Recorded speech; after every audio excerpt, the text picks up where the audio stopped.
मित्रांनो, शेवटची नदी आता लक्षात घ्यायची, महानदी. ठीक आहे. टोटल 1,42,000 चौरस किलोमीटर एरिया व्यापले गेलेले नदी खोरे महानदीचे. आता महानदी या ठिकाणी जर बघितली तर छत्तीसगड आणि ओरिसा या दोन राज्यातून वाहत असते. त्यामुळे हा नकाशा थोडक्यात मोठा करून घेऊ आपण.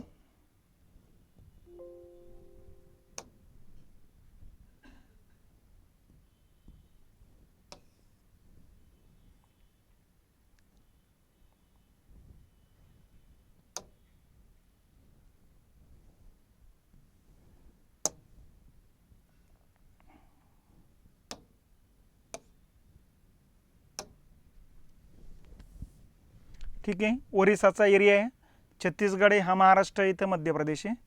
इथं तुम्हाला सांगितलेलंच आहे, इथं मैकल डोंगररांग आहे. ठीक आहे.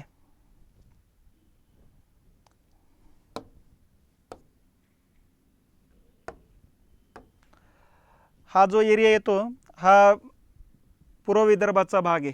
इथं छत्तीसगड आहे. या छत्तीसगडच्या या भागाला म्हणायचं इथं बस्तरचे पठार लागत असतं बघा. हा एरिया येतो बस्तरच्या पठाराचा.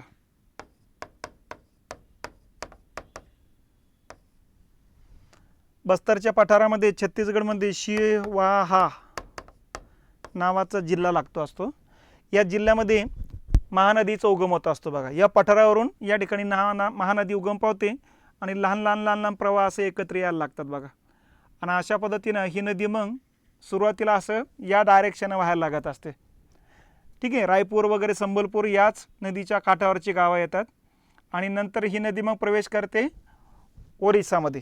छत्तीसगडमधून बस्तरच्या पठारावरून उगम पावते. या ठिकाणी मग अशी क्रॉस होत होत होत पूर्व दिशेनं जात असते बघा. ठीक आहे. आणि अशा पद्धतीनं मग पुढच्या भागामध्ये ओरिसामध्ये वाहत जाते. ओरिसामध्ये तिच्यावरती टिक्कर पारा नावाचा मोठा प्रकल्प उभारण्यात आलेला आहे. ठीक आहे. आणि पुढच्या भागामध्ये जर बघितलं आपण तर या ठिकाणी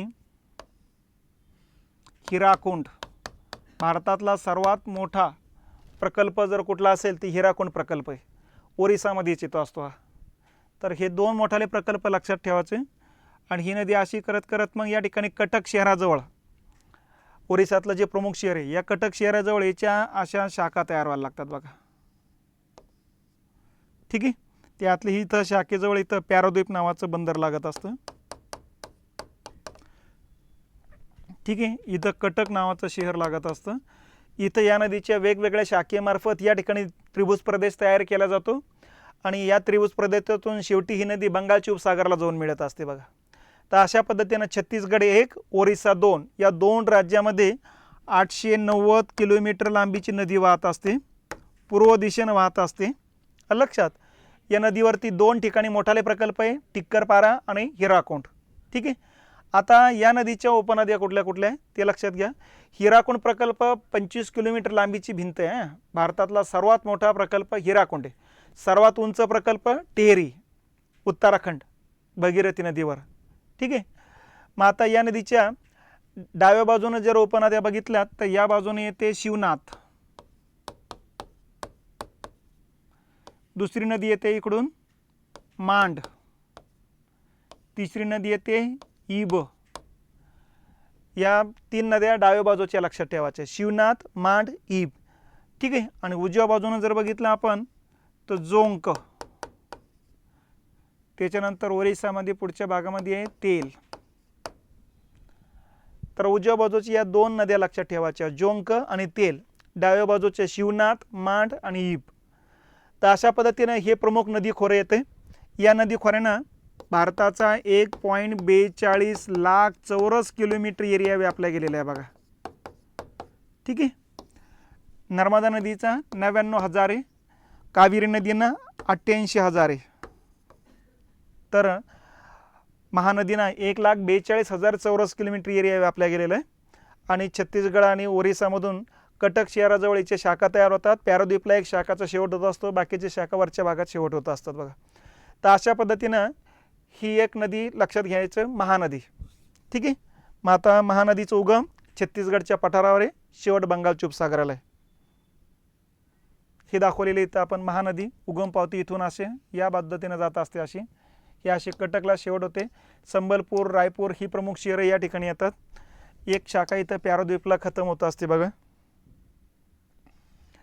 महानदीबद्दल बस्तरच्या पठारावर शिवा हा जिल्ह्यामध्ये या ठिकाणी उगम पावते. लांबी आहे 890 किलोमीटर. पूर्व दिशेने वाहते. 2 राज्यातून वाहते, छत्तीसगड आणि ओरिसामधून.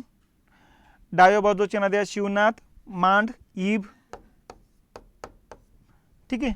आणि उजव्या बाजूच्या नद्या